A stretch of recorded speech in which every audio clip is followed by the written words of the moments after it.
What's up, you guys? I'm Rachel DeMita, and welcome to the Courtside Club. It feels like we have an event like this every single season. Every single season since Caitlin Clark has entered the WNBA, there has been this canon event, this canon moment that takes over social media, that takes over mainstream media, that takes over the news outlets that are now talking about this, the local news, the national news, where I actually did 2 hits on national television today, on national news programs, to talk about this one event with Caitlin Clark and Alyssa Thomas. Like, this has happened every single season. If we look back to her rookie season, it was with Kennedy Carter, where Kennedy Carter chucked Caitlin to the ground when the ball hadn't even been inbounded yet, and obviously no foul was called. And then you look to last season, kind of the scuffle that happened with the Connecticut Sun, and there was the moment with JC Sheldon and Caitlin Clark, and then Marina Mabry obviously blindsiding Caitlin and throwing her to the ground, and nobody was ejected from that until Sophie and JC got into it on the other end.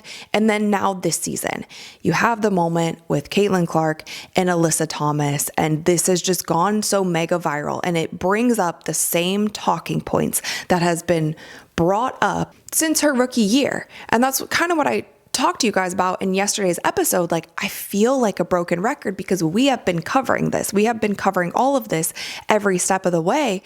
It's the same story over and over and over. And as much as we feel like we're getting these baby steps and things are slowly getting better, it's still not good enough. It's still not good enough because something like this has now happened. And it was actually just announced today by Coach Stephanie White at practice that Caitlin Clark is going to be out on Saturday, which I think is a good idea, whether she is very injured or not. I think it's a very good idea that she sits out Saturday. But Coach Stephanie White also said there's no indication on how long she'll be out, but their week off next week is a good time to get her treatment.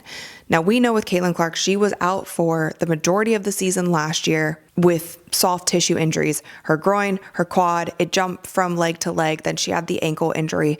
And she came into the season with soft tissue injuries because she also had it during the preseason. But I'd be crazy to say that some of the physicality, some of the moments that we witnessed, and specifically even after that Connecticut Sun game where she was kind of tossed to the ground, that is when she did start to wrap up her leg. Like, that is when things started to progress with her injury status. And we saw the dip in attendance, the dip in viewership when Caitlin Clark was out last season. Now she comes into this season and she is dealing with some sort of back injury. She missed one of the games early on. It was a late injury report. And then since then, the Fever have been putting her on the injury report as probable for her back throughout the entire season. Now she seems to have aggravated it again. There was that landing space foul, which was honestly like more egregious in real time than the Alyssa Thomas call, because I feel like in real time that Alyssa Thomas call, like even a lot of us were calling out Coach Stephanie White to have fought for that and been like, that was a foul, that was a whatever. Seemingly, she did share the footage of that play to the referees at halftime. But moving on to the landing space foul, that is when you actually saw Caitlin. She landed on her feet. She fell down, and then as she was getting up, she was holding her back. And then shortly after that is when she exited the game for the rest of the game with some sort of back injury. Now, the reports from multiple sources was that it was more precautionary than it was that she actually like truly injured herself.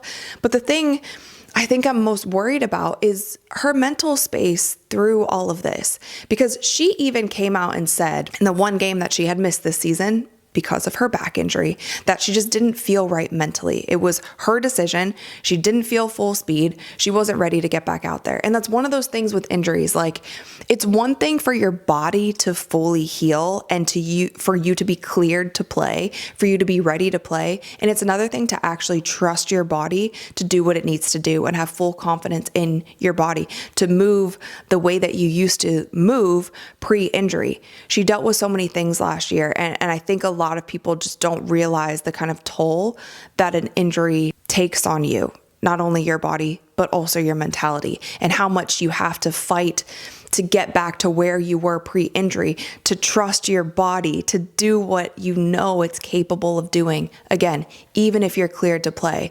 And I think that's the biggest thing that worries me about all of this with her back injury, even if it is precautionary. How is her mental right now. When you go out on the court and you feel like you're not being protected, and again, Coach Stephanie White also said this after the game, cheap shots, disrespectful. She's not officiated the same as other stars in this league, and she should be. She should have that grace. She should be granted that privilege to have a whistle that protects her, to have a whistle that keeps her out on the floor, to have a whistle that allows her to play her game. I actually thought before the last few games that the refereeing in the WNBA had actually gotten better, because we saw in the beginning of the season, they were blowing the whistle a lot more. It was adding value to the game. Like, the product on the court was better. And we even saw from the game on Monday how far they overcorrected when things started getting chippy between the Fever and the Phoenix Mercury. And I honestly thought that that overcorrection would lead into Wednesday's game, and it didn't. But really, when we sit back and just look at this from a wider lens, it's just sad that we're still having to have conversations like this. It's still sad that moments like this take over social media the way that they do. And I think there's extremes when it comes to the WNBA as well, because every little thing has become so sensitive because it's been a lead up to this. Like, there's been too many incidences in the WNBA to where people are angry about it. And now when they see any little thing happen to Caitlin Clark, or any game that gets overtly physical, or any player being taken out by another player, injured by another player, whether it was intentional or not, there's a real sensitivity to it that is warranted. And there's also now been so many conversations, like even in the two news interviews that I did this morning, both of the hosts were asking me about Caitlin going to Europe. Like, there's such a discussion now if Caitlin should actually leave the WNBA and go play in Europe. I think what people don't understand by that is, like, the basketball isn't nearly as good in Europe as it is in the WNBA. Yes, they don't have the cap space issue, so there probably could be a billionaire owner who'd be willing to pay Caitlin Clark whatever she wants to go play over there. But really what that is stemming from is a lot of fans and a lot of media, everyone doesn't feel like Caitlin Clark still is getting the treatment that she deserves, is getting the protection that she deserves after all that she did for the WNBA. Not even try, like, she did all these things for the WNBA by not even trying to do them. She had all of this, the fandom, the notoriety, all of the records that she broke in college, and that momentum is what she took to the WNBA. She wasn't coming into the WNBA being like, hey, everyone, look at me, treat me special, treat me better than everyone else. Like, she did this organically. This all came organically, and it's been fumbled. It's been fumbled along the way, and we've talked about it as well, with just the lingering effects of her injury last season, and also just fans getting frustrated with what they're seeing. Fans getting frustrated with the WNBA mismanaging their players. And it's not just about the Fever either. It's been fumbled for all of the incredible players in this league. But I did want to share with you guys this statement that the Fever put out last night. They said, player safety should be paramount in our league. We appreciate the WNBA's review of last night's incident and the action taken. Right now, our focus is on Caitlin and our entire team as we prepare for Saturday. And this was from Kelly Kroskoff, who was the team president for the Fever. But fans are still really upset about this. They're still really upset about this. They don't think that suspension was long enough. I'm still upset about the landing space foul, because I feel like that's something where they reviewed that in real time and didn't call anything. And that is something, again, if you guys aren't familiar, this rule was partially put in place because of what happened to Kawhi Leonard. Kawhi Leonard was injured during, I believe it was like the Western Conference Finals. He was injured and he was out for the rest of the playoffs because of a landing space foul. So that was one of the reasons that this was implemented, and we see it happen so much. That's why it has to be called so harshly. That is something that can break your ankle, can take out your ankle, can tear ligaments in your knee, can again hurt your back, like with what happened to Caitlin Clark. And I just don't know. I'm just kind of sitting in this area of like, I'm not really sure how much things are going to change and how much it's going to change to a level that needs to happen, because the outrage is monumental. this story is everywhere. This story cannot be avoided.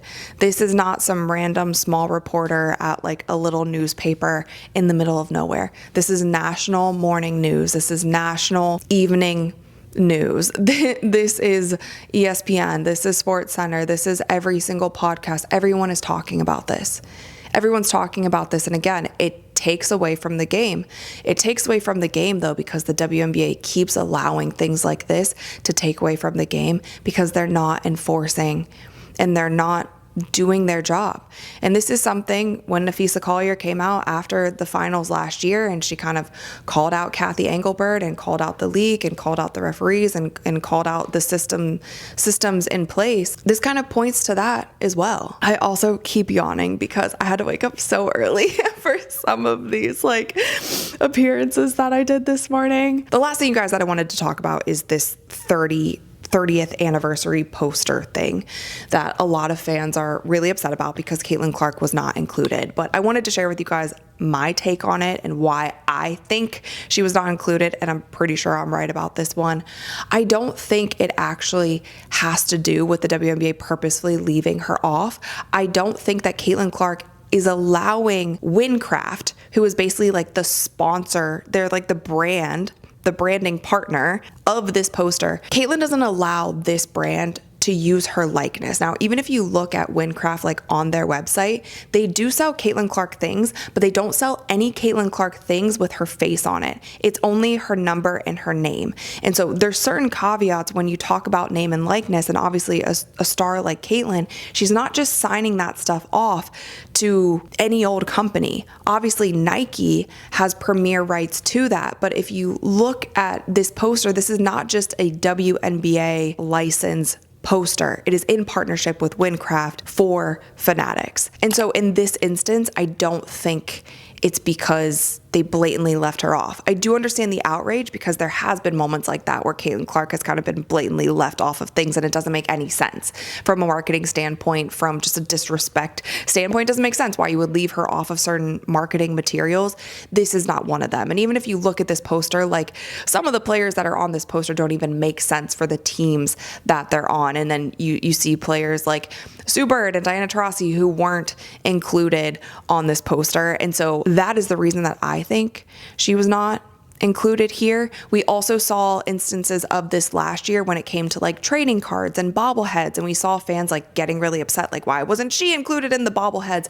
It's because it's her likeness and she just doesn't sign off her likeness to all of these different companies. So since this, again, to clarify, since this is not just a WNBA licensed product, it is in partnership with Windcraft, she likely did not allow them to use her likeness, only her name and only her number. And again, there's like 2 or 3 products that this company sells of her. But if you look at all these other players, they are selling way more products of these other players who happen to also be on this poster. So I just wanted to clear that up because I don't want fans to be like riled up over this. Like, this is probably not the battle to try to win, but I do understand the outrage though, because like there's been many of instances where she was blatantly left off things and it made no sense at all. So hopefully that clears it up. That's my take on that. That's all I've got. Please let me know all of your thoughts in the comments below. Thumbs up this video if you enjoyed it. Click that little subscribe button because we upload new videos every single week. And with that, you guys, I'll see you next time. Ooh, Anna.